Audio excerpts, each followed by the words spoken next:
메시지. 창세기 26장. 창세기 26장 우리 3절.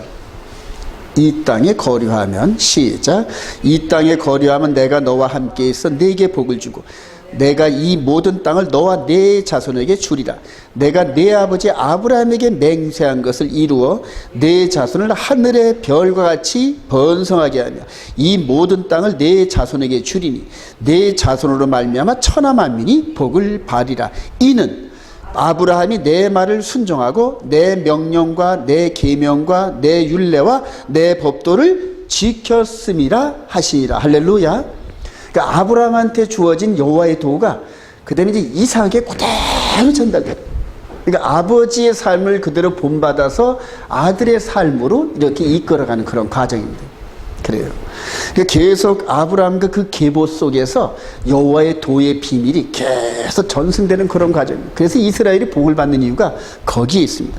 자, 그 말씀을 오늘 내가 너희에게 명령하는 도에서 이 부분이 이제는 아브라함과 이삭과 야곱과 12지파를 지나서 이스라엘 백성들이 출애굽하는 과정에서 장정만 60만이라는 엄청난 인원, 이들에게 아브라함에게 주어진 여호와의 도가 그대로 선포된. 이해가 되시나요, 여러분? 그러니까 메시지가 계속 똑같이 흐르면서 이스라엘 백성들에게 아브라함에게 주어지는 여호와의 도가 전달되면서 이것을 너희들이 아브라함처럼 지킴으로 말미암아 아브라함에게 내가 약속했던 축복을 이루려 하는 거예요. 그래요. 근데 이제 이게 예수 그리스도 안에서 이제 믿음의 도로 완성이 돼서 저와 여러분들 통하여서 완전한 그런 하나님의 메시지가 이루어진 줄 확신합니다. 자, 그 메시지를 이제 어디서 선포하냐면은 그리심산에서 축복을 선포하고 에발산에서 저주를 선포하래요. 자, 이사야 5장 1절 시작. 나는 내가 사랑하는 자를 위하여 노래하되 내가 사랑하는 자의 포도원을 노래하리라. 내가 사랑하는 자에게 포도원이 있으며 심히 기름진 사내로다. 땅을 파서 들을 재고 극상품 포도나무를 심었도다. 그 중에 망대를 세웠고 또 그 안에 술틀을 팠도다. 좋은 포도 맺기를 바랐더니 들포도를 맺었도다. 그래요. 이게 이제 메시지가 세월이 흘러서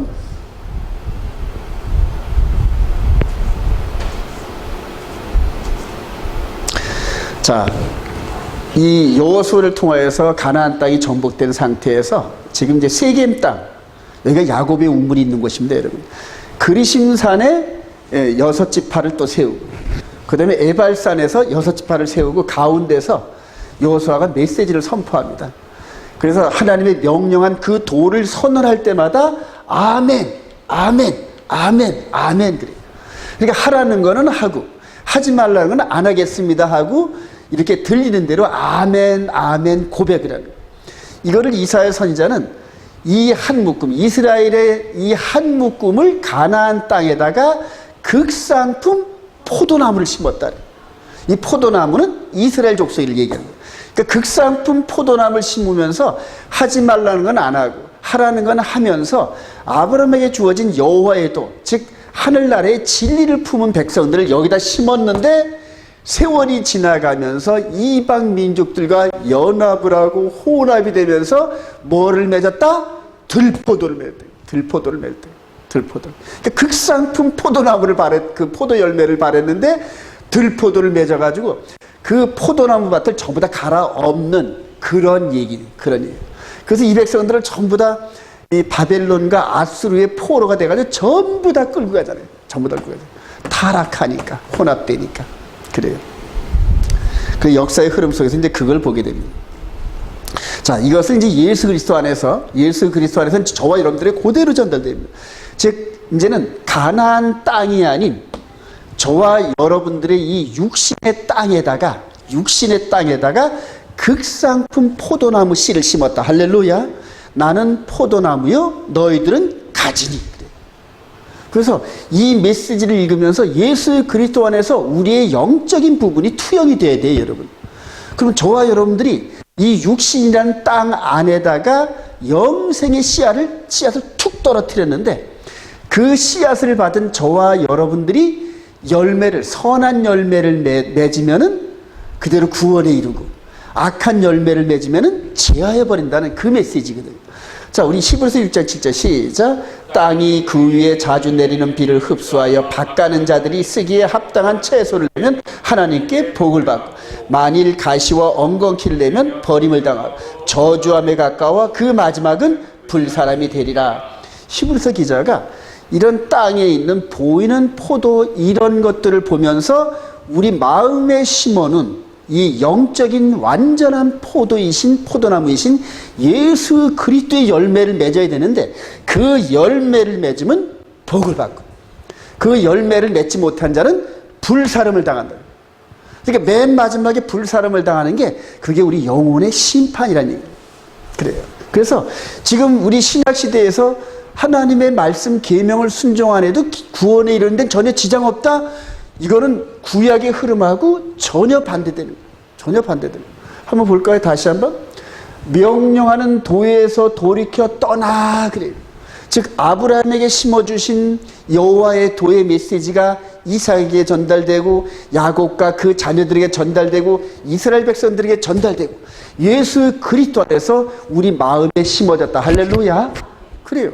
이 흐름 속에서 지금 우리가 산상수훈을 마지막 찬양을 했는데, 심령이 가난하고 그 다음에 의를 위해서 핍박을 받으면서 영적인 세계에서의 명령하는 여호와의 도, 믿음의 도를 순종하지 않을 때 결과적으로 하나님이 원하시는 그 열매를 맺지 못하고 그 마지막은 뭐가 된다? 불사름이 된다. 불사름이. 우리가 지금 유명한 그 로마서 10장 16절 17절인가요? 마음으로 믿어 의에 이르고 입으로 시인하여 구원에 이른다. 그 인사이트 영적 통찰력을 바울 사도가 어디서 가져왔을까요? 바로 여기란 말이에요. 즉 아멘 아멘 아멘 됐단 말이에요. 그러니까 마음으로 믿어 의에 이른다는 건 예수 그리스도의 십자가 죽으심과 부활을 믿음으로 말미암아 우리 옛사람이 허물과 죄에서 죽었던 우리가 살아났단 말이에요. 그리고 그 영혼이 거룩하는 과정에서 필수적으로 여호와의 명을 순종하는 과정에서 거룩의 열매가 있습니다. 그래서 무슨 말씀이든지 기록된 말씀을 내가 받을 땐 무조건 아멘. 하라는 건 아멘. 하지 말라는 건 아멘. 할렐루야. 우리의 영적인 삶을 그렇게 살아가라는 거예요. 그렇게 살아가는 거예요. 그러니까 이 구원에 이르는 여정이 정말로 우리가 뼈를 깎는, 그리고 세상과 싸워 이겨내는 그런 과정에서 하나하나씩 떨어지는 엑기스의 열매들이 쌓여져 가지고 마치 포도 그 송이에 뚝뚝뚝 떨어져 가지고 쭉 많은 열매를 맺는 것처럼 이제 그런 열매를 맺는 그런 과정이 거룩의 여정이에요. 지금 이 히브리 뿌리 토라 안에서 비춰지는 말씀의 빛이 우리 가운데 비춰지는 이 흐름을 따라가야지, 지금 뭐 신학 과정 그냥 오직 믿음 해가지고 계명 순종에 대한 이런 부분들을 아주 비하하는 이런 신학, 이런 부분들은 아주 마귀적인 그런 요소가 아주 가득 차 있는 것들입니다. 즉 이 구약에서 비춰지는 메시지대로 우리 영이 순종하는 저와 여러분 되실 소망합니다. 자, 여호와의 이름, 오늘 이제 포커스가 맞춰지는 것인데, 여호와의 이름을 두신 곳 예루살렘 성전사입니다. 자, 히브리서 12장 5절 시작. 오직 너희의 하나님 여호와께서 자기의 이름을 두시려고 너희 모든 지파 중에서 택하신 곳인 그 계실 곳으로 찾아 나아가서 너희의 번제와 너희의 제물과 너희의 11조와 너희의 손의 거제와 너희의 소원제와 낙한 제물과 너희의 소와 양의 처음 난 것들을 너희는 그리로 가져다가 드리고. 자, 다시 한번 더 볼까요? 왕상 11장 30절 시작. 그의 아들 솔로몬에게는 내가 한 지파를 주어서 내가 거기에 내 이름을 두고자 하여 택한 성은 예루살렘 성서에서 내 종 다윗이 항상 내 앞에 등불 가지고 있게 하리라.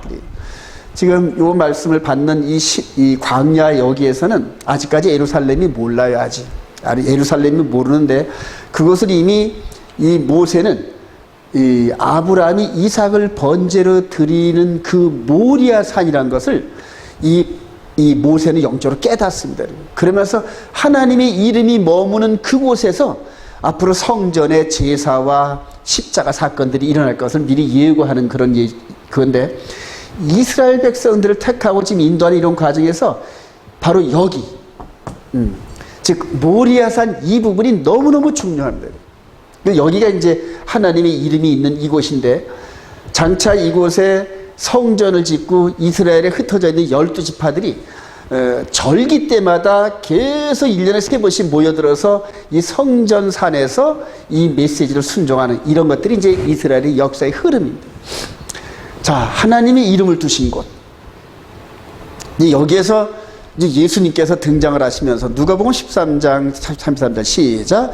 내가 갈 길을 가야 하니 선지자가 예루살렘 밖에서는 죽는 법이 없느니라. 선지자가 예루살렘 밖에서는 죽는 법이 없는데, 이곳에서 이전에 예수님께서 오셔서 드려지던 모든 제사, 피 흘림의 제사의 이런 부분들을 마지막 완성한 분이 바로 예수 그때 십자가다. 할렐루야. 그래요. 이 부분이, 즉 하나님의 이름을 둔 것이 왜 중요하냐면 바로 이분이 죽으셔야 할 그 장소이기 때문에 너무너무 중요합니다. 이 장소가. 자, 다음으로 이제 오늘날 여기 이 모스크가 서 있는, 이 황금돔이 서 있는 오늘날 이 그림을 공중에서 찍은 건데, 여기에 위에서 공중에서 보면 이게 뭔지 압니까? 히브리어로 쉐. 이게 뭔지 아냐면은 신이신 탑인데, 자, 이게 이제 그 이름이란 이 히브리 말이 이제 쉔인데, 쉔. 따라합시다. 쉔. 그리고 요 부분이 전능자의 이름이라는 그 이름이 있습니다. 전능자의 이름. 자, 그런데 예루살렘의 이 감람산과 성전산과 그 다음에 여기에 흰놈의 골짜기를 하늘에서 이렇게 찍으니까 요런 식으로 그냥 그 골짜기를 이렇게 하나님이 만들어 놓으셨어요. 골짜기 이렇게 해가지고 공중에서 이렇게 보니까 이 쉐임이라는 이 모습이 이렇게 보여집니다. 이거를 공중에서 찍기까지는 몰랐을 거예요, 아마. 그죠? 근데 공중에서 찍으니까 이런 모습으로 하나님의 이름이 이렇게 위에서 이렇게 나타나는 것이죠. 예루살렘이 너무너무 중요합니다, 여러분. 예루살렘이 하나님의 이름이 땅의 모양을 통해서라도 이렇게 새겨진 이곳에서 2000년 전에 이 솔로몬의 성전, 그 다음에 이제 나중에 학계 성전을 세워진 이곳에서 우리 주님이 모든 십자가 제사의 완결자로 이렇게 해놓으셨고, 그것을 2000년 전에 그 장소에서 바로 아브라함이 이삭을 번제로 드리는 이런 그 순종을 통하여서 미리 예고편을 보여주신 거예요. 그러니까 이 모리아산의 이 장소가 너무너무 중요해요. 자, 그런데 이게 지금 마지막 우리 주님이 재림하실 때 또 중요한 포스트로 떠오릅니다. 스가랴서에 보면은 내가 예루살렘을 모든 민족들이 무거운 돌로 만든다, 이렇게 표현을 했습니다. 지금 예루살렘을 중심으로 전 세계가 지금 요동을 칠 텐데 앞으로 더 요동을 칩니다. 근데 마지막 때 여기에서 등장하는 그 인물이 누굴까요, 여러분? 바로 이 666으로 표현되는 이제 적그리스도가 등장을 할 터인데,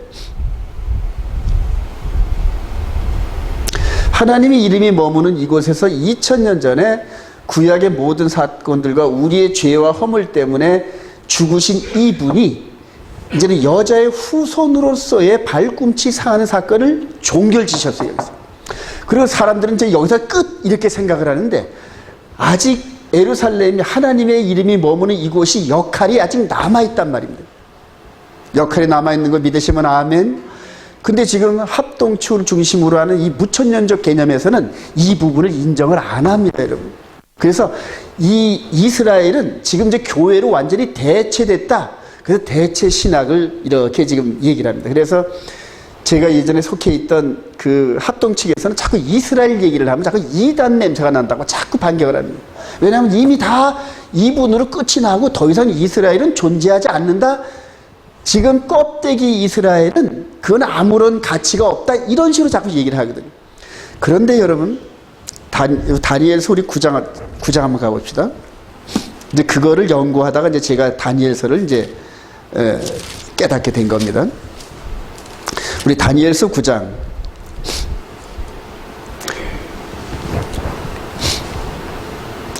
24절 내 백성과 시작 내 백성과 내 거룩한 성을 위하여 70이대를 기한으로 정하였느니 허물이 그치며 죄가 끝나며 죄악이 용서되며 영원한 의가 드러나며 환상과 예언이 응하며 또 지극히 거룩한 이가 기름 부음을 받으리라. 그래서 이스라엘 백성들과 거룩한 성 예루살렘의 이 기간을 70일의 가운데서 한정을 시켜놨어요. 그래서 여기가 70일입니다, 여러분. 70일에.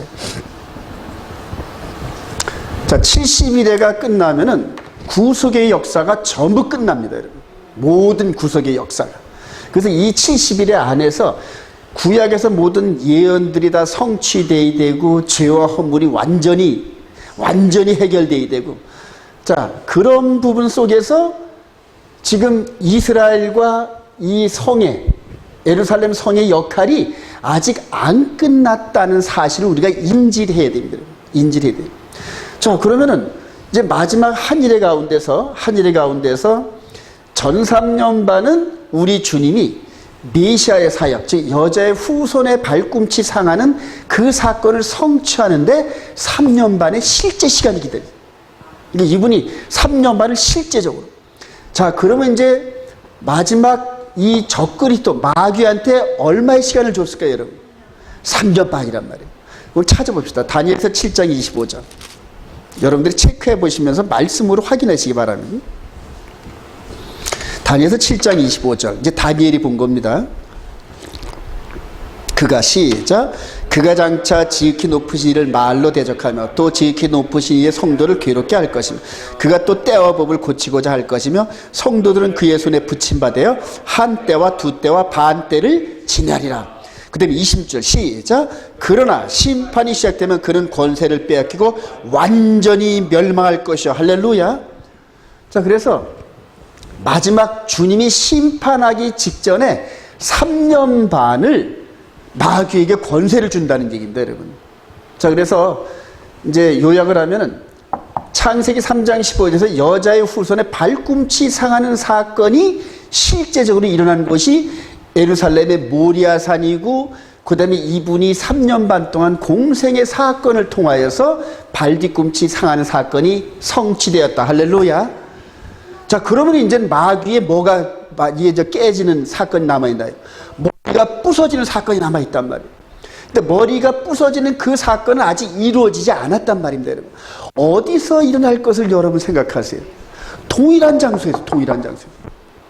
그래서 아직 후 3년 반은 시작이 됐다, 안 됐다? 아직 안 됐단 말이에요. 그래서 이 마지막 한일회 속에는 과거의 예수님의 사역의 과거가 담겨져 있고, 그 다음에 앞으로 이루어질 3년 반의 마귀의 미혹 사건이 동시에 있단 말입니다. 이제 이거를 보는 눈을 이제 가져야 돼요, 여러분. 그래서 세대주의 관점이 있는 분들은 이 7년의 이 사건을 마지막에 끝자락에 갖다 놔가지고 이 마귀가, 즉 적그리스도가 7년 평화를 이룬다는 이런 쪽으로 세대주의 논리를 세워놨는데 그게 아니더란 말입니다. 그리고 이 사인은 여태까지 저와 여러분들이 강조하는 먼 기간이다. 이방인 시대를 이루는 그런 기간이란 말이에요. 그래서 아직 우리들한테, 이방인들한테 아직 완전히 커튼이 걷어진 건 아니에요. 아직도 기회가 남아있어요. 근데 우리 이방인 시대가 딱 끝나면은 3년 반 합법적으로 적그리스도한테 말씀을 통하여 준 대로 시작이 됩니다. 시작이 됩니다. 그럼 그때 동시에 이스라엘과 예루살렘의 3년 반이라는 세월이 아직 남아있는 그거와 적그리스도의 타임라인하고 같이 굴러간단 말이에요. 같이 굴러요. 이해가 되시나요, 여러분? 이 정말로 이 부분만 여러분들이 이해를 하게 되시면 아주 상당히 영적인 인사이트를 얻습니다, 여러분. 자, 그렇게 해서 자, 우리 데살로니가후서 2장 3절 시작. 너희가 미혹되지 말라. 먼저 배교하는 일이 있고 저 불법에 사는 곳 멸망의 아들이 나타나기 전에 그날이 이르지 아니하리니 그는 대적하는 자라. 신이라고 불리는 모든 것과 숭배함을 받는 것에 대항하여 그 위에 자기를 높이고 하나님의 성전에 앉아 자기를 하나님이라고 내세우느니라. 그래요. 바울 사도가 십자가 사건을 통하여서 이분이 메시아라는 걸 깨달았고, 나는 이방인의 사도로서 이방인의 충만한 시대를 스타트를 끊고, 그 다음에 그런 과정에서 이제 여기를 미리 내다보는 거예요. 멸망의 아들이 거룩한 손, 그지? 하나님의 이름이 머물고 있고 성전이 서 있는 거기에서 등장을 하면서 내가 하나님이라고 선언하는 그런 멸망의 아들을 이렇게 미리 보는 그런 장면입니다. 그래요. 자, 하나님의 이름 여호와 예수와, 자, 우리 출애굽기 13장 13절 시작. 너희 조상의 하나님이 나를 너희에게 보내셨다 하면 그들이 내게 묻기를 그의 이름이 무엇이냐 하리. 내가 무엇이라고 그들에게 말하리까. 이르시되 나는 스스로 있는 자니라. 또 이르시되 너는 이스라엘 자손에게 이같이 이르 스스로 있는 자가 나를 너희에게 보내셨다 하라. 그래서 스스로 있는 자로 이렇게 한 게 히브리 말로 요헤 바헤 이렇게 나옵니다. I am who I am 이렇게 해서, 그리고 예수와의 이 여호와의 이름이 요헤 바헤인데 손을 보라 못을 보라 이런 식으로 여호와의 이름이 파싱을 하면 이런 식으로 나옵니다. 히브리어를. 자, 그런데 이제 새로 우리 주님께서 예수와로, 그러니까 말씀이 육신이 되어 이 땅에 오신 그분의 이름이 뭐다? 따랐다. 예수와. 그래요. 근데 여기서 요드가 손, 그 다음에 이 쉔이 전능자란 뜻이 있고, 그 다음에 바브가 모시고, 그 다음에 아인이 보라 이런 뜻이 있습니다. 그래서 양쪽의 이 부분이 구약에서 여호와로 등장하는 그 이름의 개념과 신약에서 예수와로 등장하는 그 개념의 이름이 손을 보라, 못을 보라 이런 의미가 있어요. 그래서 저는 이 구약에서 이스라엘 백성들을 인도하던 여호와 그분이 바로 예수와라는 것을 확신합니다. 할렐루야. 근데 그분이 이름 안에서 벌써 그분의 개념이 손에 못 박히고 발에 못 박히는 그런 이름의 개념이란 말입니다. 이름 자체에서 벌써 그 십자가 사건이 이렇게 드러나죠. 우리 요한복음 20장 30절 시작. 예수께서 제자들 앞에서 이 책에 기록되지 아니한 다른 표적도 많이 행하셨으나 오직 이것을 기록하면 너희로 예수께서 하나님의 아들 그리스도이심을 믿게 하려며 또 너희로 믿고 그 이름을 힘입어 생명을 얻게 하려 함이니라. 이제 그 이름을 힘입어 영생을 얻는다면, 그러니까 예수와의 이름 외에는 천하에 구원 얻을 만한 이름을 우리에게 준 적이 없다. 할렐루야. 그래요. 요한복음 14장 13절 시작. 너희가 내 이름으로 무엇을 구하든지 내가 행하리니 이는 아버지로 하여금 아들로 말미암아 영광을 받으시게 하려 함이라. 내 이름으로 무엇이든지 내게 구하면 내가 행하리라. 이제는 저와 여러분들이 이 영적인 이 존재 안에 예수와의 이름과 함께 어마어마한 권세를 주신 거 믿으시기 바랍니다. 근데 그 권세를 이제 조금 있으면 이제 사용할 때가 나타납니다. 여호와의 이름이 있는 곳에 세워진 십자가. 그래요. 이삭을 이렇게 번제 제목을 이렇게 지고 올라가는 그런 장면과 함께 아브라함이 아들을 드리는 거예요. 창세기 22장 2절 시작. 여호와께서 이르시되 내 아들 내 사랑하는 독자 이삭을 데리고 모리아 땅으로 가서 내가 네게 일러준 한 산 거기서 그를 번제로 드려라.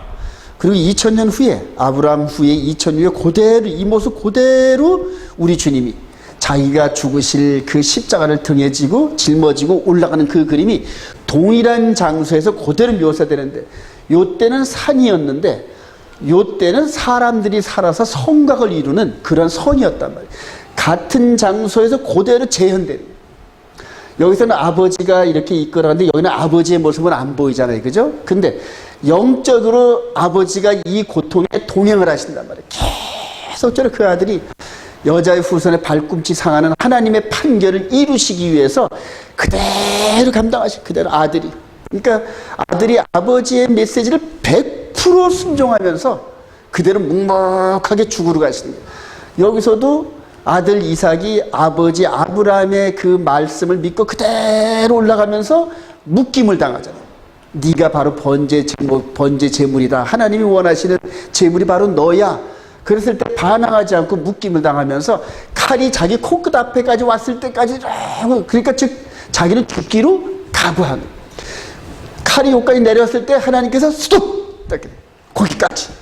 마치 촬영하는 영화 감독처럼 사람을 죽이는 장면에서 리얼하게 따라가다가 컷!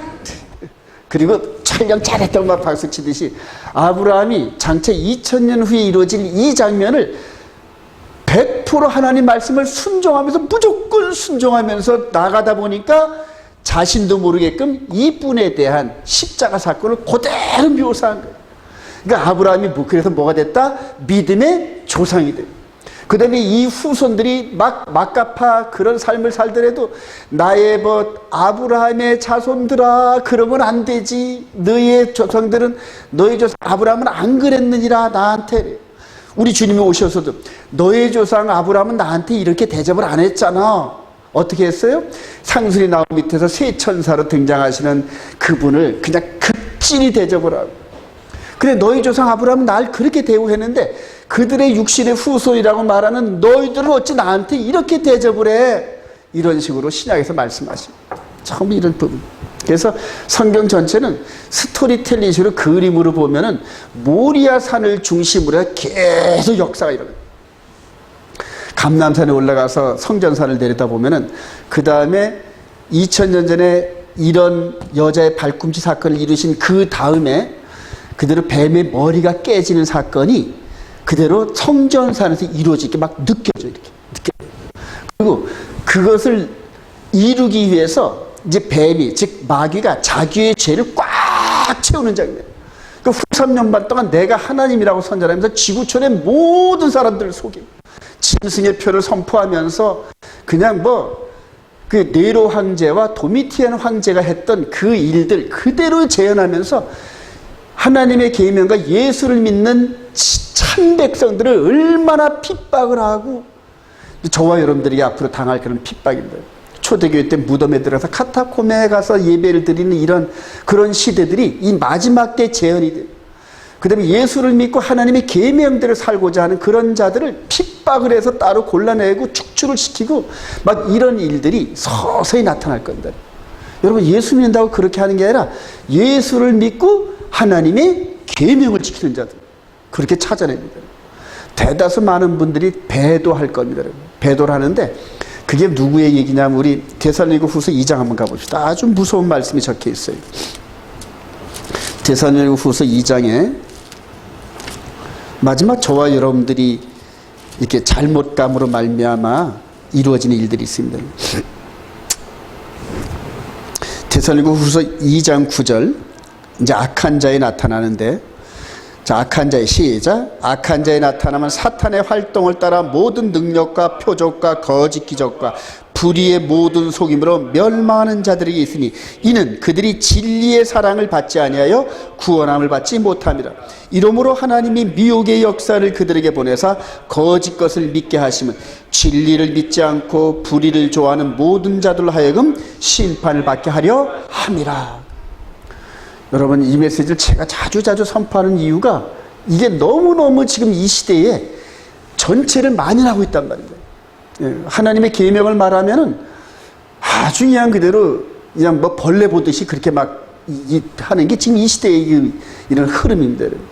자, 마태복음 16장 21절 시작. 이때로부터 예수 그리고 자기가 예루살렘에 올라가 장로들과 대제사장과 서기관들에게 많은 고난을 받고 죽임을 당하고 제3일에 살아나야 할 것을 제자들에게 비로소 나타내시니.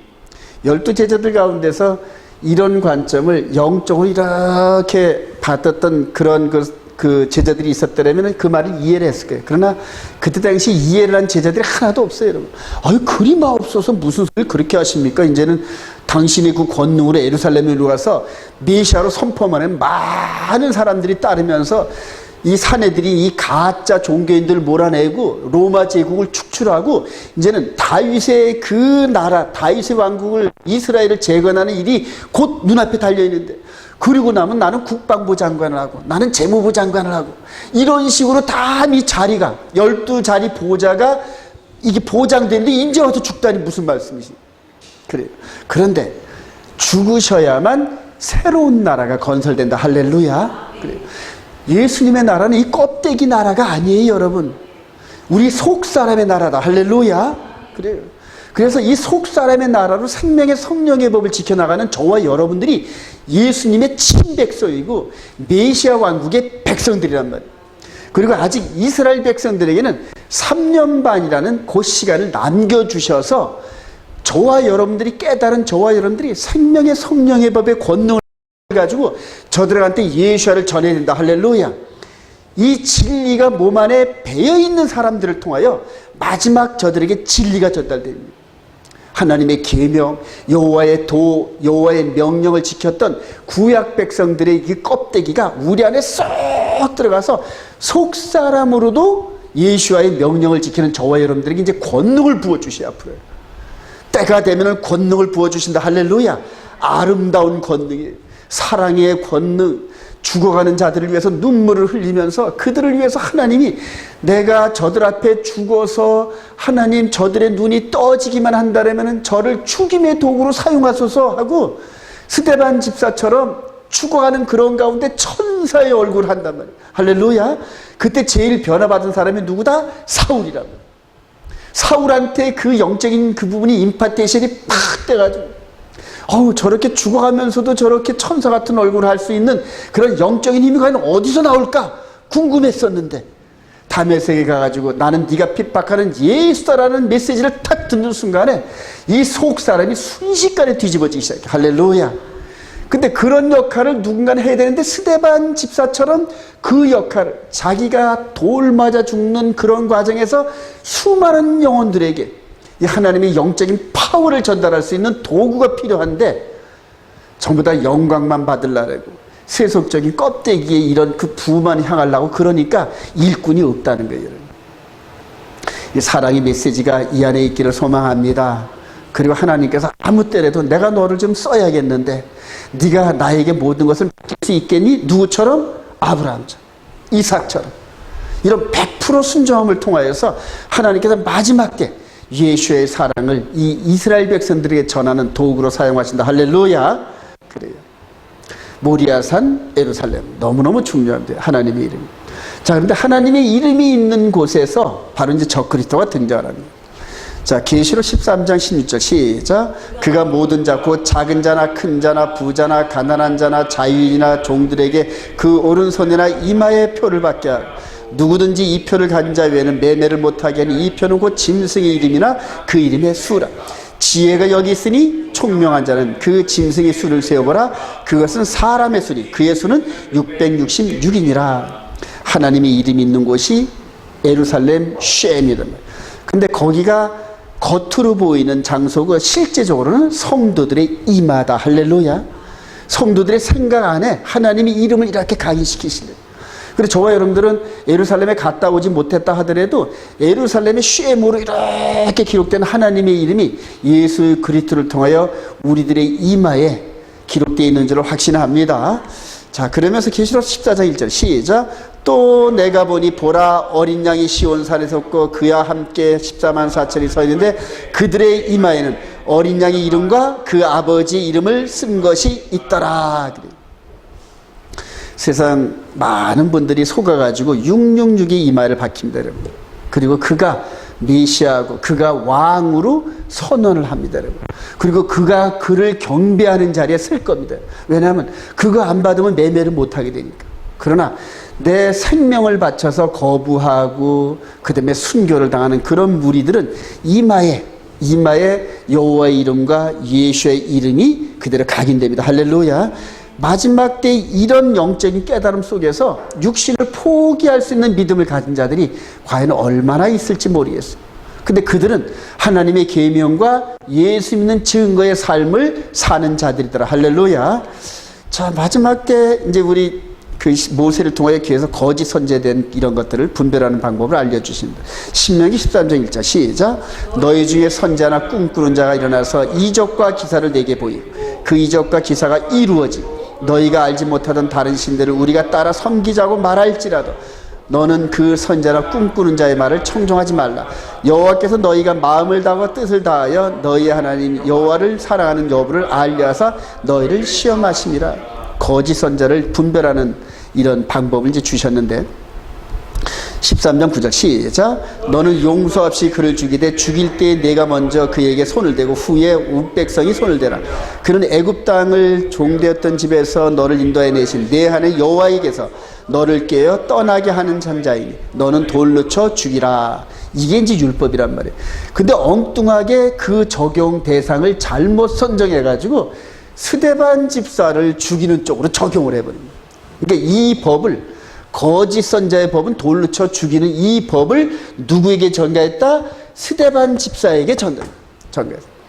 그 스데반 집사가 아직 성전과 제사가 있는 거기에 사도행전 8장의 그 주 내용을 보면은 할례 무용론을 얘기를 합니다. 그래서 성전 제사가 이제는 예수 그리스도로 완전하게 되었다. 할렐루야. 그 얘기를 전하는데 아직 이걸 깨닫지 못하는 유대인들에 의해서 합법적으로 돌로 쳐 죽이는 이러한 부분으로 이제 처벌을 받습니다. 여기 그림을 크게 보이면은 예수 그리스도가 이렇게 서서 이렇게 응원하는 장면이 나옵니다. 초대교회 때 이렇게 엄청난 율법이 적용되는 이 시대에 성전과 할례에 대해서 이스라엘 백성들에게 전달하는 이 스데반 집사의 용기, 그래요. 어마어마한 겁니다, 이게 사실. 자, 그리고 2000년이 지난 현재에도 이런 용기 있는 자들을 통하여 올토독스들에게 복음이 전달되는 통로가 된다. 할렐루야. 그러니까 이 역할을 할 사람들이 누구냐? 내적으로 성령 충만하고 하나님의 계명과 예수 그리스도 안에 있는 자들이 바로 이 역할을 하게 됩니다. 사도행전 7장 59절 시작. 그들이 돌로 스데반을 치니 스데반이 부르짖어 이르되 주 예수여 내 영혼을 받으시옵소서 하고 무릎을 꿇고 크게 불러 주여 이 말을 하고 자니라. 사울은 그가 죽임당함을 마땅히 여기더라. 그래요.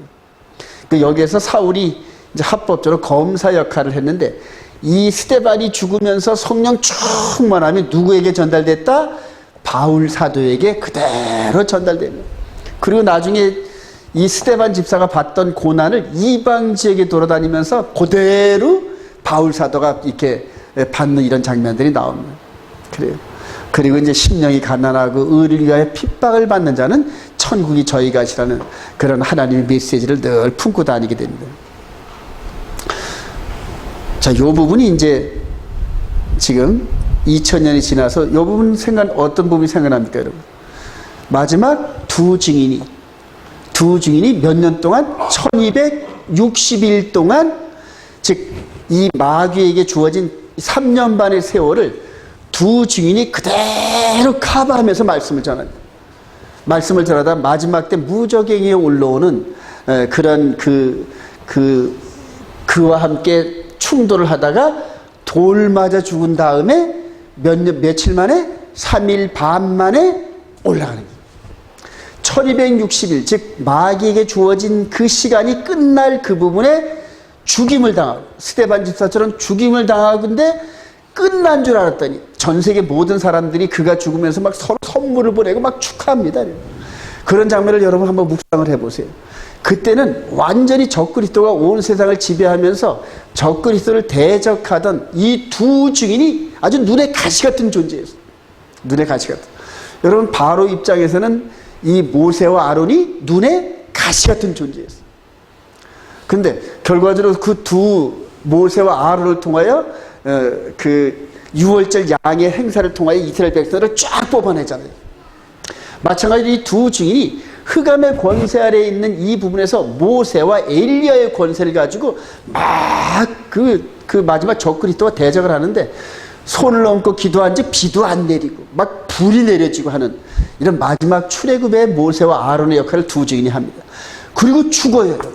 그리고 겉으로는 진 것 같은데 하나님께서 3일 반 만에 부활해서 하늘로 휴거시키더라. 할렐루야. 이 장면이 만약 여러분들이 살아서 이 뉴스를 듣거든 뭐의 전조다? 휴거의 전조입니다. 이때부터 이제 카운트다운이 들어갈 겁니다. 카운트다운 이때부터 들어가면서 두 증인이 휴거를 한 거는 이제 마지막 이스라엘 백성들이 출애굽을 해서 홍해를 건너는 것처럼 이제는 마지막 하늘로 올라가는 예고편이 바로 두 증인의 휴거다. 할렐루야. 그래요. 근데 그 두 증인이 스데반 집사 같은 그런 역할들을 하거든요. 자, 여호와의 절기를 따라 이루어지는 메시아 사역. 우리 신명기 16절 15절 시작. 내 하나님 여호와께서 택하신 곳에서 너는 이래 동안 내 하나님 여호와 앞에서 절기를 지키고 내 하나님 여호와께서 내 모든 소출과 내 손으로 행한 모든 일에 복 주실 것이 너는 온전히 즐거워할지니 너희 가운데 모든 남자는 1년에 3번 곧 무교절과 칠칠절과 초막절에 내 하나님 여호와께 택하신 곳에서 여호와를 배웁되 빈손으로 여호와를 배웁지 말고 각 사람이 내 하나님 여호와께서 주신 복을 따라 그 힘대로 드릴지니라. 하나님 미리 다 지금 정하신 곳에 성전을 세우시고 여호와의 절기를 따라 이스라엘 백성들이 계속 모이게끔 지금 명령을 주신 이거를 한번 신명기 때의 그 부분을 묵상을 하면서 앞으로 솔로몬 왕에 의해서 성전이 지어지고 예수 그리스도가 이 땅에 오실 때까지 1년에 3번씩 계속 절기 때마다 12지파들이 20세 이상 된 백성들이 계속 올라왔다 내려갔다 하는 부분을 묵상을 한번 해보세요. 마지막으로 여러분, 이 유월절 양의 제물이 어디서 키워지냐면 베들레헴에서 키워집니다. 베들레헴 떡집에서. 그럼 베들레헴과 예루살렘은 한 8km 내지 9km가 떨어져 있는데 베들레헴에서 축산을 하던 축산업자들이 이 대목이 언제일까요, 여러분? 유월절 행사 때가 대목이란 말이에요. 그러니까 유월절 때를 맞춰가지고 양들을 전부 다 살찌워 놓는 거예요. 그리고 그들을 전부 다 목자가 이렇게 베들레헴에서 예루살렘을 향하여 뚜벅뚜벅 걸어가면은 그 다음에 양들이 어떻게 한다? 따라오잖아요, 여러분. 자, 그런데 그게 매년마다 6월절마다 계속 반복돼요. 베들레헴에서 양이 살찌워져 가지고 예루살렘에서 도살되는 이 6월절 행사. 근데 어느 때 보니까 그렇게 양들이 이렇게 예루살렘으로 모이는 그 과정에서 우리 주님도 그 팀에 끼어서 함께 올라가더라. 그래요. 함께 올라가는데 바로 나귀를 타고 막 들어가고 이상한 일들이 벌어지는 거예요. 그래, 6월절 양이 죽는 그런 가운데서 진짜 6월절 양이신 예수 그리스도가 이 6월절에 십자가에서 죽으셨다. 할렐루야. 이거를 여러분들이 묵상을 해요. 그래서 하나님께서는 계속 절기의 흐름 따라 실제적인 사건들을 이루는데 어디서 이룬다? 예루살렘에서 이룬다. 예루살렘에서 뭐까지 이루어졌다? 오순절까지 이루어졌는데 동시에 나팔절, 대속절, 초막절이 일어나는데 여러분들 마귀는 언제 심판을 당할까요, 여러분? 대속절. 절기의 흐름으로 볼 때 대속제일날 대제사장이 지성소에서 나와가지고 아사셀 양 머리에다가 안수를 하고 각 절벽에 떨어뜨려 죽는 이 퍼포먼스가 대속제일이 이루어져요. 그러니까 이 절기 따라 우리 주님이 실제로 이루셔서 했던 것처럼 가을 절기도 실제적으로 그 스케줄 따라 이루어질 것을 확신합니다, 저는. 동의하시나요, 여러분? 근데 우리 개신교 이 멤버들이 이 절기의 흐름을 전부 잊어버렸단 말이에요. 전부 폐했다 그래가지고 이 절기를 얘기를 하면은 2단이니 3단이 이런 소리를 하면서 막 덤벼듭니다. 그러나 이 가을 절기는 봄 절기의 스케줄대로 이루어진 것처럼 100% 그대로 이루어지는 걸 확신합니다. 6월절 때 십자가에 죽으시고 무교절날 장사되시고 초실절날 그대로 말씀대로 부활하셨다. 할렐루야. 부활의 첫 열매. 그리고 50일 있다가 성령 강림하고 그 다음에 새로운 하나님 나라가 세워집니다. 우리 다니엘서 2장에 보면은 다니엘이 그러잖아요. 이 열왕시대 때 하나님께서 한 나라를 세우신, 그 나라는 주권이 바뀌지 않고 그 나라 백성은 영원하리라. 한 나라를 세운 거란 말이에요. 즉 껍데기로 보이는 육신의 나라가 아닌 속사람이 하나님의 계명과 예수를 믿는 증거를 가진 속사람의 시대가 열렸는데 이게 메시아 왕국이다. 할렐루야. 그리고 골로새서 1장 16절에 보면 하나님께서 예수를 믿는 저와 여러분들을 어디의 나라로 옮겼다? 아들의 나라로 옮겼단 말이에요. 아들의 나라로 옮겨서 이제는 하나님의 아들이 주신 그 법대로 살아가면서 퍼펙트한 거룩의 열매를 맺고 신랑 되신 그분과 동격으로 DNA가 같은 신부의 모습으로 우리가 꼴지어져 가면서 사는 게 그게 거룩의 여정이다. 할렐루야. 그리고 그런 자들이 2000년 전에 그리스도 안에서 잠자고 지금은 잠자고 있는 그들을 언제 깨운다? 초막절 때 우리 주님 공중관림하실 때 공중에서 그들의 이름을 부르. 그래서 이때 2000년 동안에 죽은 자들을 먼저 부활을 시키시고 살아서 이렇게 꼴지어져가는 저와 여러분들이 이름을 불러서 호련히 변화시켜서 공중으로 휴거시킨다. 할렐루야. 바로 이게 절기의 흐름 속에서 이릅니다. 골로새서 1장 10절 시작. 절기나 초하루나 안식일 이유로 누구든지 너희를 비판하지 못하게 하라. 이것들은 장래일의 그림자나 몸은 그리스도의 것이니라. 그러니까 이것을 바울 사도가 패했다고 말하는 건가요? 지키라고 얘기하는 건가요? 지키라고 얘기하는 거 믿으시기 바랍니다. 근데 이제 그 날을 지키되 이전에 성전에서 요 때마다 드려지는 제사는 안 드린다는 얘기예요. 피제사라든가 양을 잡아드리라든가 그 다음에 곡식을 드리는 이런 제사는 이제는 우리가 산제물이 돼서 드려지는 거룩한 열매를 맺으라는 이 얘기라는 거예요. 근데 이 절기의 흐름을 따라 스텝 바이 한 사람들이 이 가을절기 이때에 이 흐름을 깨닫게 됩니다. 누가 깨닫게 하신다? 성령께서 깨닫게 하십니다. 성령께서. 근데 히브리 뿌리의 중요성은 바로 이 절기 회복에 있습니다. 절기 회복에. 너무너무 중요해요. 나팔 부를 때 이제 쇼파를 부는데 요번 내일 모레가 이제 엘룰을 시작됩니다. 그때부터 40일 동안 티슈바의 그 기간인데 이제는 가을 절기가 다가왔고 나팔절이 다가오고 대속제일 여기가 가까운데 40일 동안을 1년 동안에 지은 모든 죄들을 회개하는 티슈바의 기간이에요. 그래서 그때 정결하게 됩니다. 그리고 요 대속제일 때 이제 대제사장이 나와서 심판할 때 죄가 없어야 돌 맞지 않는 그런 흐름이 대속제일의 흐름입니다.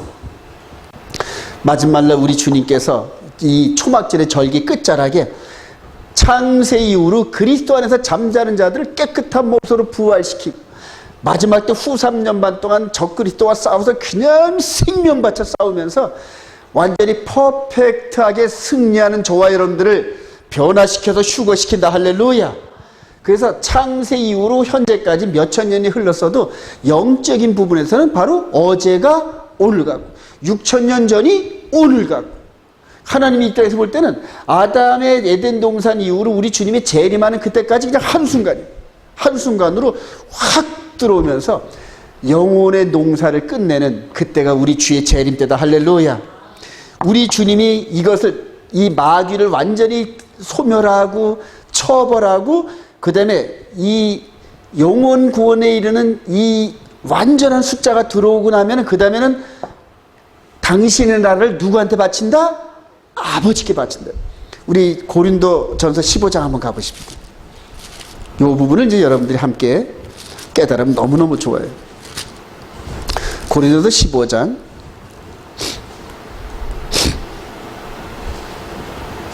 우리 20절부터 한번 봅시다. 그러나 고린도전서 15장 20절 시작. 그러나 이제 그리스도께서 죽은 자 가운데 다시 살아나사 잠자는 자의 첫 열매가 되셨다. 사망이 한 사람으로 말미암았으나 죽은 자의 부활도 한 사람이 말미암다. 아담 안에서 모든 사람이 죽은 것 같이 그리스도 안에서 모든 사람이 삶을 얻으리라. 그러나 각각 자기 차례대로 먼저는 첫 열매인 그리스도요 다음에는 그가 강림하실 때 그리스도에게 속한 자요 그 후에는 마지막이니 그가 모든 통치와 모든 권세와 능력을 멸하시고 나라를 아버지 하나님께 바칠 때라. 그가 모든 원수를 그 발 아래에 둘 때까지 반드시 왕 노릇하시니 맨 나중에 멸망받을 원수는 사망이라. 그래서 지금 아담 이후로 아담의 범죄한 이후로 우리 주님이 강림하실 때까지 그 모든 기간은 메시아께서 전투하는 그런 나라이죠. 그러니까 완전한 안식이 없는 안식이 깨어진 그런 상태인데 아담 이후로 마귀로 말미암아 범죄하여서 죽었던 우리를 다시 살리는 일을 이 십자가를 통해 하시고 마지막 적그리스도를 완전히 범죄케 해가지고 멸망하는 그 순간까지 대속제를 멸망하시고 창세 이후로 그리스도의 잠자들을 전부 부활시켜서 메시아 왕국에 꽉 들어찬 그 완성을 한 그 나라를 아버지께 드리면서 아버지의 도우심을 통하여 제가 이 사탄 마귀 권세를 깨뜨리고 이기고 이 영광스러운 나라를 누구게 바칩니다? 아버지께 바칩니다. 할렐루야. 그때까지가 영적 전투의 기간이라는 거예요. 그리고 그 안에서 부름받은 아담 이후로 마지막 때 우리까지 부름받은 자는 누구의 군사다? 메시아의 권사다. 할렐루야. 그러니까 예수 그리스도께서 마귀와 싸우시는 그런 과정에서 저와 여러분들을 통해 승리를 하셔요. 왜냐하면 그분은 이미 승리하셨기 때문에 마귀와 싸울 일이 없어요. 그런데 그분의 신부된 우리들이 마귀와 싸워서 이겨야 된단 말이에요. 그래서 성령께서 우리 가운데 예수를 믿는 믿음으로 꽉 채우게 하시고 그 다음에 말씀의 칼을 부어주신 게 뭐다? 여호와의 도란 말이에요. 그러니까 여호와 도 안에 있으면은 마귀에게 100% 승리한다. 할렐루야. 근데 이 마귀는 하나님으로부터 받은 여호와의 도를 변질시킨단 말이에요. 그 안에서 때와 법을 바꿔가지고 잘못 믿게 해서 따름으로 말미암아 죄를 범하게 만들어버리거든요. 마귀가 하는 일은 딱 그거예요. 그래서 때와 법을 바뀐 법을 따라간 자는 전부 마귀에게 속한 거예요. 마귀.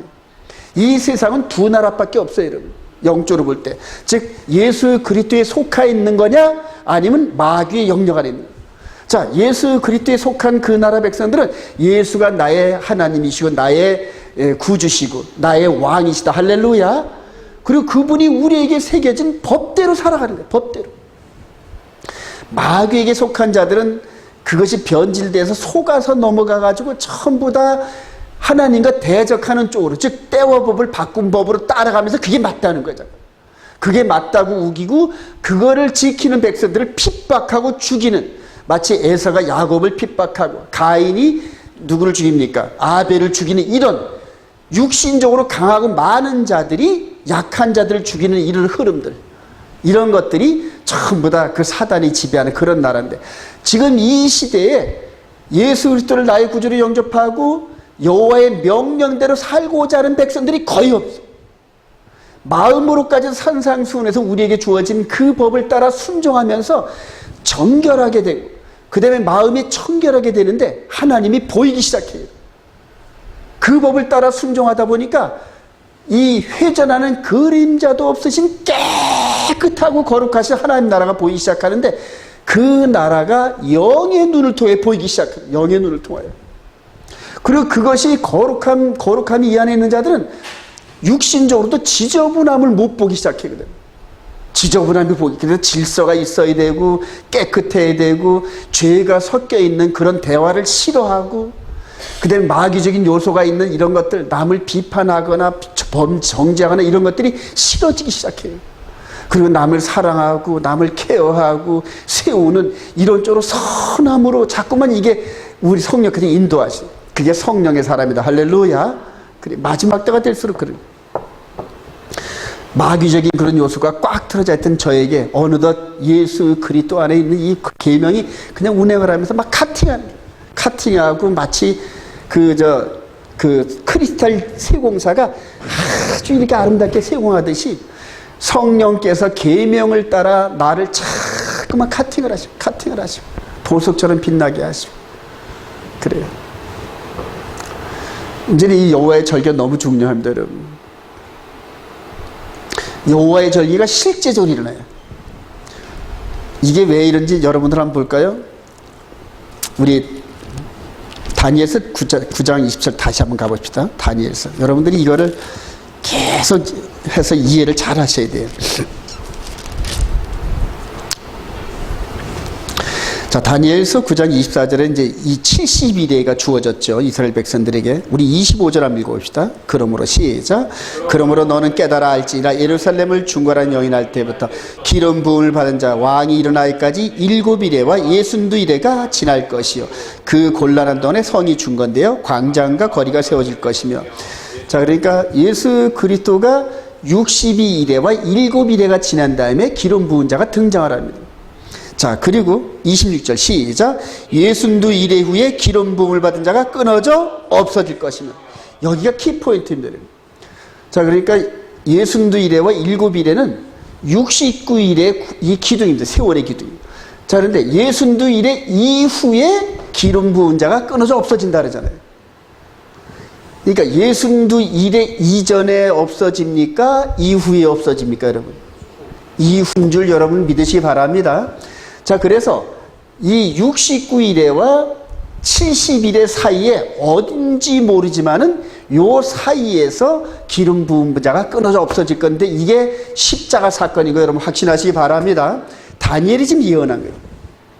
자, 그래서 다니엘서 9장 20절에 62일의 후에, 즉 69일의 후에 기름 부음을 받은 자가 끊어져 없어질 것이며, 그 다음에 다니엘서 9장 20절 시작.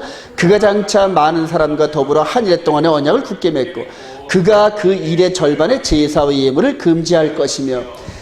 이게 새 언약의 관점에서 새 언약을 이분이 선포하셔요, 여러분. 그리고 새 언약의 번제 제물로 당신의 피제사인 십자가 사건을 일으키신다. 할렐루야. 이렇게 해석을 해야 맞아요, 여러분. 이렇게 해석을 해요. 자, 십자가를 짊어지시기 전날 밤에 제자들과 함께 이 유월절 세대를 하죠, 여러분. 세대를 할 때 한번 가봅시다. 마태복음 26장. 유월절 세대를 때 이제 이 사건이 일어납니다. 마태복음 26장 26절. 그들이 먹을 때 시작. 그들이 먹을 때 예수께서 받아서 먹으라 이것은 내 몸이라 하시고 또 잔을 가지사 감사기도 하시고 그들에게 주시며 이르시되 너희가 다 이것을 마시라. 이것은 죄 사함을 얻게 하려고 많은 사람을 위하여 흘리는 바 나의 피 곧 언약의 피니라. 이 언약의 피는 새 언약의 피인 거. 새 언약의 피인 거 여러분 믿으시기 바랍니다. 그래, 새 언약. 그래서 69일의 후에 3년 반 동안을 메시아의 실제 사역, 이 사역을 이루신 거란 말이에요. 자, 그리고 요 후 3년 반의 요 세월은 이제 계시록 13장 5절 시작. 또 짐승이 과장되고 신성 모독을 말하는 입을 받고 또 42달 동안 일할 권세를 받으라. 요 후 3년 반은 하나님께서 뚝 띄어나가지고 마귀한테 뚝 띄어준 거예요. 자, 여기에서 이제 여러분들 이 성경을 보는 법을 이제 이렇게 이제 배워야 되는데 전 3년 반과 후 3년 반이 앞에서 볼 때는 붙어 있어요. 근데 이 안에 들어가면은 이 전 3년 반과 후 3년 반에는 2000년이라는 세월이 있어요. 2000년의 세월. 그게 요 사이에서 삐져나온 이방인의 충만한 시간이다. 여러분 이해하시기 바랍니다. 그래서 요 사건이 2000년 전에 벌어졌고 그 다음에 후 3년 반은 이방인의 충만한 시대가 끝나면서 동시에 한일의 중간에 마귀에게 주어진 시간이 째깍 하고 돌아갑니다. 그러니까 아직까지 후 3년 반이 시작됐다 안 됐다? 아직 안 됐다는 얘기예요. 네. 자, 그런데 지금 이 세대주의 관점이 있는 분들은 그가 장사 많은 사람과 더불어 이 부분을 적그리스도가 하는 걸로 해석을 합니다. 적그리스도가 하는 거예요. 그러니까 적그리스도가 여기에서 후 3년 반 42달 동안 권세를 입었는데 그가 장차 한일의 동안에 즉 한일의 동안의 권세를 이 마귀가 받은 게 아니라 자기는 3년 반이거든. 우리 예수님께서 여기에서 한일의 끝까지 즉 세상 끝날까지인데 단순한 7년이 아니라 여기에서 이방인의 충만한 제자들을 파송하면서 하늘과 땅의 모든 권세를 내가 하나님으로부터 받았으니 세상 끝날까지 너희들은 내 증인이 되라는 거예요.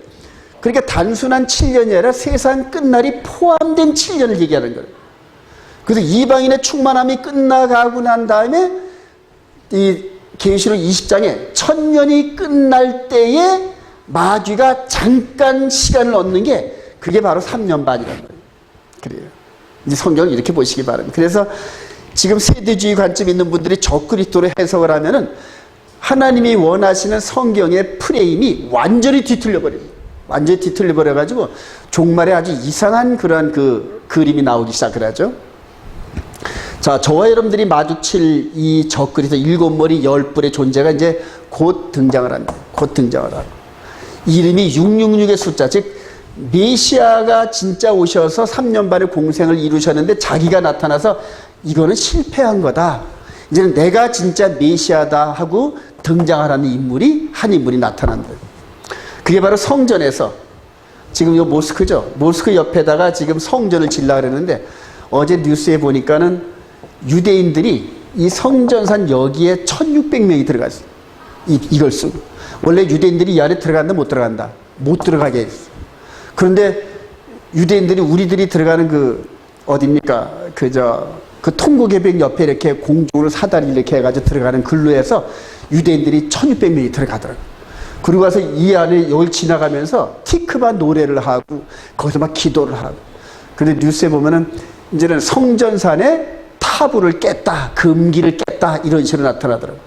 유대인들이 이제 어느덧 이 성전산 여기에 들어가가지고 기도하기 시작했어요. 조금 있으면 뭐 할까요? 여기다 성전 짓게 한다. 이 성전이 지어지면은 여기서 적그리스도가 성경이 예고한 대로 내가 하나님이라고 등장하는 인물이 나타나는데 그때쯤 되면 세상의 모든 시스템이 전부 다 적그리스도 치하의 시스템으로 전부 변해가는 거예요. 지금 그 가상화폐라든가 이 코인 시스템이 전부 전 세계를 덮었는데 사람들이 말하기를 곧 달러나 보이는 지폐 시스템이 전부 무너진다고 예고합니다. 지금 전부 다.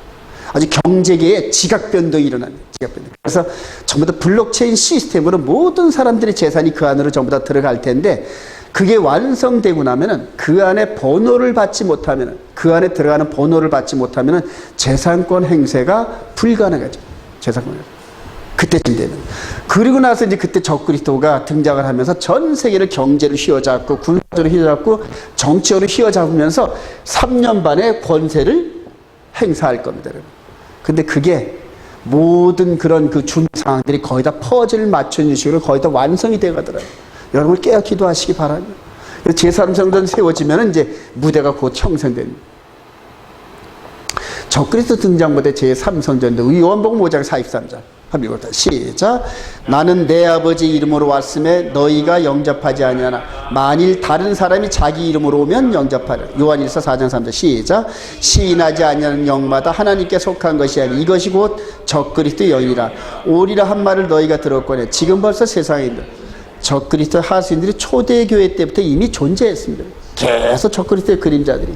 네로 황제도 적그리스도의 그림자였고 도미티안 황자도 적그리스도의 그림자고 지금 교황도 적그리스도의 그림자고 지금 떼어법을 바꿔서 전부 성도들을 인도하는 자들은 거의 적그리스도의 그림자라 보면 됩니다. 자신도 모르게끔 하나님을 열심히 일한다 하는데 자기의 진짜 행위는 하나님과 대적하는 그런 흐름으로 나가고 있다니. 데살로니가 후서 2장 3절 아까 읽었으니까 생략하고요. 지금 이스라엘 백성들이 이게 2017년도가 18년도에 성벽에서 이제 그 성전 제사 드리는 이런 퍼포먼스를 하면서 제3성전이 세워지면은 이렇게 제사를 드리겠다 이런 식으로 하는 거예요. 거기에 이제 666이 이렇게 등장할 그런 준비를 하고 있습니다. 한 가지 더 중요한 거 여러분들에게 한번 팁으로 드립니다. 하늘에 나타난 이제 계시록 12장인데 계시록 12장 7절 시작. 하늘에 전쟁이 있으니 미가엘과 그의 사자들이 용과 더불어 싸울세. 용과 그의 사자들 싸우나 이기지 못하여 하늘에서 그들이 있을 곳을 얻지 못하니라. 큰 용이 내쫓기니 옛뱀 곧 마귀라도 하고 사탄이라도 하며 온 천하를 꿰는 자라. 그가 땅으로 내쫓기니 그의 사자들도 그와 함께 내쫓기니라. 계시록 15장에 해와 달을 배경 삼아 12별을 갖고 있는 이런 부분이 나옵니다. 그 옆에 누가 보입니까 여러분? 요 마귀가 보이죠? 7머리 10뿔. 자, 이게 바로 초대교회 때 우리 주님께서 동정녀 마리아를 통해서 나타나신 이런 부분들을 이렇게 나타낸 겁니다. 자, 그리고 하늘로 올라가는 철장 권세를 가진 자가 하늘로 올라가는 그런 메시지가 나오면서 그분이 누구시다? 예수 그리스도다. 할렐루야. 예수 그리스도가 여자의 후손의 발꿈치 상하는 사건을 완성하고 올라가니까 하늘에 있는 마귀와 그의 권세들이 어떻게 된다? 쫓겨나기 시작해요. 그때 쫓겨났을 때 마귀를 묶는 권세가 나온다는 얘기입니다. 여러분, 마귀를. 자, 그래서 성령을 미리 성령을 미리 보내주셔서 마귀가 내려와서도 영적인 전쟁을 당신의 백성들이 할 수 있게끔 먼저 만들어 놓으십니다. 왜냐하면 성령이 없이는 마귀와 싸울 수가 없으니까. 그래서 오순절 때 올라간 지 열흘 후에 오순절 때 그들을 성령으로 쫙 보여주십니다. 당신의 백성들과 함께 당신의 나라를 딱 세우셨어요. 그리고 하늘에서 권세를 부리던 마귀와 그의 천사들을 어떻게 한다? 내쫓아버립니다. 이제 하늘에서는 이미 심판이 이루어졌어요. 여러분. 마귀와 그 권세는 더 이상 하늘에는 없단 말입니다. 땅과 함께 공중 권세를 잡고 있단 말입니다. 땅과 함께. 근데 그들을 땅으로 내쫓아놓고 그 다음에 그들과 싸우기를 누구한테 시켰을까요? 성령 받은 저와 여러분들과 충돌을 일으킨다. 할렐루야. 싸워서 이기는 자들.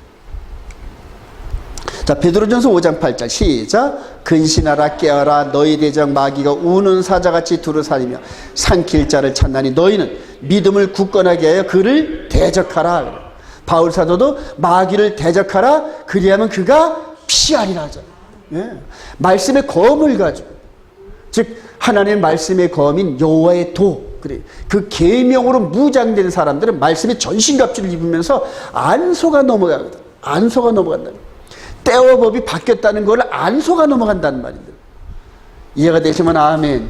마지막 히브리 뿌리 토라가 열리면서 절기가 열리고 안식일이 열리고 계명이 열린 게 얼마나 감사한지를 몰라요. 그래서 그 메시지가, 그 진리가 이 안에 꽉 들어 찬 것을 말씀의 전신갑주를 입었다, 이렇게 얘기를 합니다. 그래요. 결론입니다. 사도의 가르침인 전통을 따라 지키면서 그리스도의 영광에 참여합시다. 결론인데 데살로니가서 2장 13절 시작. 하나님이 처음부터 너희를 택하사 성령의 거룩하게 하심과 진리를 믿음으로 구원을 받게 하심니 이를 위하여 우리의 복음으로 너희를 부르사 우리 주 예수 그리스도의 영광을 얻게 하려 하심이라.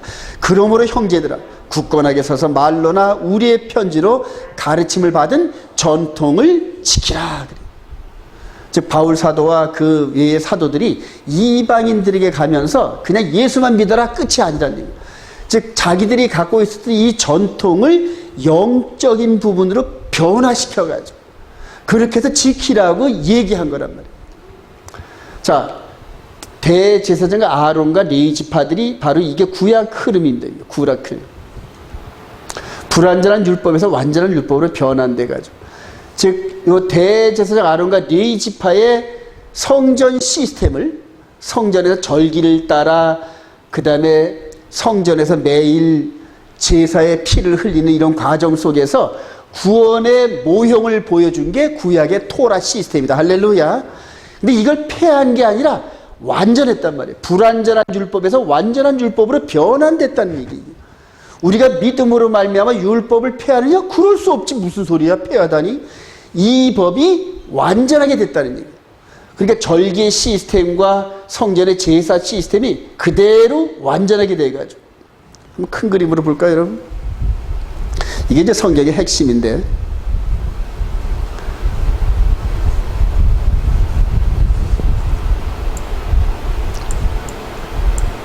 모세를 통하여 이 광야에서 주어지던 이 부분이 이제 그 성전산에서 성전이 지어지면서 그대로 이렇게 되어지는 모습이에요. 성막 안에 두 돌팔의 계명이 있다. 진리, 변할 수 없는 거 믿으시기 바랍니다. 그러면서 그 진리대로 살지 못했을 때 드려지는 희생 제사가 이스라엘 백성들에게 준 제사란 말입니다. 이걸 이제 바울사도 율법의 행위라고 합니다. 율법의 행위. 자, 그리고 그 절기의 흐름 따라서 요게 바로 핵심입니다, 여러분. 자, 그런데 이게 불완전한 몽학선생 역할을 했다는 거예요. 그래서 예수 그리스도로 말미암아 이제 대제사장 예수 그리스도가 이끌어가는 영의 예법 시대인데, 요 제사가, 동물 제사가 예수 그리스도의 제사로 완전케 됐다. 믿으시면 아멘. 요 제사가. 지금 멜기세덱 반차의 대제사장 예수 그리스도가 하늘 보호자 지성소로 들어가 있어요. 우리를 위해서 기도하시. 계명이 우리 마음판에 기록되어 있고, 여호와의 절기의 흐름 따라 성도들이 계속 모입니다. 살고 있는 곳에서 두세 사람이 있으면 두세 사람이 모여가지고 이 흐름 따라 모이면서 영과 진리하는 예배드립니다. 혼자면 혼자 예배드립니다. 이렇게 해서 예배 시스템으로 계속 흩어지는데, 우리는 모르지만 이렇게 영과 진리하는 예배드린 자가 하늘에서 보면은 지구촌에서 반짝반짝 빛납니다. 하나님께서 보실 때는 영과 진리하는 예배드리는 그들을 향하여서 계속 말씀의 기름을 부으십니다. 말씀의 기름. 근데 이 시스템으로 안 따라가는 그러한 예배 시스템을 하나님이 동참하실까요? 안 하실까요, 여러분? 안 하신다는 얘기예요, 여러분. 그러니까 전부 다 쭉정이만 먹는 거예요, 쭉정이. 인간적인 사고로 흘러나오는 설교를 들으면서 인간적인 사고를 넘지를 못하는 거예요. 그런데 이 진리 안에 들여지면 인간적인 목사의 그 흐름이 아니라 성령께서 부어주는 메시지와 이 말씀이 선포될 때 여러분들이 스스로 깨닫는 게 있어요. 제가 전해준 것만 깨닫는 게 아니라 제가 느끼는 차원을 뛰어넘는 깨달음이 있는 사람들도 있다. 할렐루야. 그러면 성령이 각 사람의 이 역량에 따라 계속 기름을 부으시고, 계속 기름을 부으시고, 그리고 영광을 받으시고, 그들에게 이제 예수 그리스도 안에 신부의 이런 모습들. 그래서 이분이 계속 이 진리를 따라 예배를 드리는 그 흐름에 영적으로 동참하시면서 힘을 주시고 위로하시고 핍박을 받을 때마다 뻘떡뻘떡 일어서게 하시고, 세상적인 그러한 흐름에 동참하지 않으면서 외롭게 살고 있는 저와 여러분들을 때로는 이렇게 위로하시고, 아브라함을 위로하시잖아요. 하나님께서 내가 너의 상급이고 너의 방패고 너의 모든 것 아니냐, 이런 식으로 위로하듯이 저와 여러분들을 위로해 주신 줄 확신합니다. 이 힘으로 세상을 이겨나가는 거예요.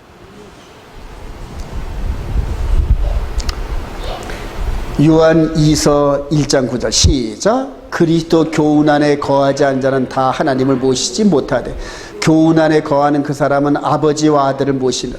누구든지 이 교훈을 가지지 않고 너희에게 나아가든 그를 집에 들이지도 말고 인사도 하지 말라. 그에게 인사하는 자는 그 악한 일에 참여하는 자임이라. 그래요. 사도들이 동일하게 이 흐름을 동일하게 느꼈습니다. 이 흐름을 육신의 예법에서 생명의 성령의 법으로, 그리고 이 흐름을 계속 가르쳤습니다. 계속 가르쳤어요. 그리고 마음으로도까지도 죄를 짓지 말라 그러면서 하나님의 성품인 사랑으로 완성해 가라 이렇게 계속 가르쳤습니다. 그리고 이 교훈과 다른 교훈을 가진 사람들과 영적인 연합을 하지 말라는 겁니다. 왜냐하면 닮아가다 보니까, 섞이니까, 혼합되다 보니까 그런 식으로 해서 집에도 들이지 말라 그러잖아요. 집에 들이면서 그 누룩이 우리 집안에 떨어진다는 얘기예요. 보이는 집이기도 하지만은 우리 마음의 집에 받아들이지 말라는 거예요. 왜냐하면 그 교훈에 미혹돼가지고 이스라엘 백성들이 다른 이방인들의 그 법을 따라가다가 멸망을 당해서 쫓겨난 것처럼 누룩 같은 그들의 교훈이 자꾸 들어와서 우리들의 믿음을 흔들어 놓는다는 거예요. 믿음을 흔들어. 맨 마지막에 이런 흐름 따라 가고 있는 자들이 극소수에 될 겁니다. 극소수의 사람들이 희귀한 사람들이 될 겁니다. 그리고 예수 그리스도와 만나면서 모든 눈물을 씻겨주시고 고통과 이런 모든 것들을 위로하시면서 한번 상상해 보세요. 신랑 되신 그분, 여자의 후손 되신 그분이 우리와 딱 마주치면서 우리를 꼭 껴안아 주시고 저와 여러분들을 꼭 껴안아 주시면서 영생으로 인도하는 그 순간을 위해서 저와 여러분들이 세상이 주는 모든 것들을 이겨내시는 그런 능력과 축복이 있으시기를 주님의 이름으로 축원드립니다. 찬양하십시오.